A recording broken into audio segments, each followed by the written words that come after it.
সম্পত্তি হাতাতে ছোট ভাইকে খুনের অভিযোগ উঠল দাদা এবং বৌদির বিরুদ্ধে। মেদিনীপুরের কাঁথির ঘটনা। সম্পত্তি হাতাতে ছোট ভাইকে খুন করার অভিযোগ উঠল দাদা এবং বৌদির বিরুদ্ধে। মেদিনীপুরের কাঁথির ঘটনাকে কেন্দ্র করে যথেষ্ট চাঞ্চল্য ছড়িয়েছে। ভাইয়ের দেহ পুঁতে রাখার অভিযোগ দাদা এবং বৌদির বিরুদ্ধে। আমাদের সঙ্গে রয়েছেন আমাদের প্রতিনিধি সমীরণ সাউ। ঘটনার প্রাথমিক তদন্তে এখনো পর্যন্ত পুলিশ কি জানতে পেরেছে? হ্যালো, হ্যাঁ সমীরণ, শুনতে পাচ্ছ? হ্যাঁ শুনতে পাচ্ছি। প্রাথমিক তদন্তে পুলিশ এই ঘটনা তদন্তে নেমে কি জানতে পেরেছে? দেখো অঙ্কুর, পুলিশ এখনো মোটিভেশন ক্লিয়ার করেনি। পুলিশ যেটা বলছে মোটিভেশন কি আছে ওটা আমরা তদন্ত করলে জানতে পারবো।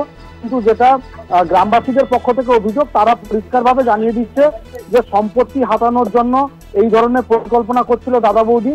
তাই 10 দিন ধরে নিখোঁজ থাকার পর আজকে পুকুর পাড় থেকে মৃতদেহ উদ্ধার করলো কাঁথি থানার পুলিশ।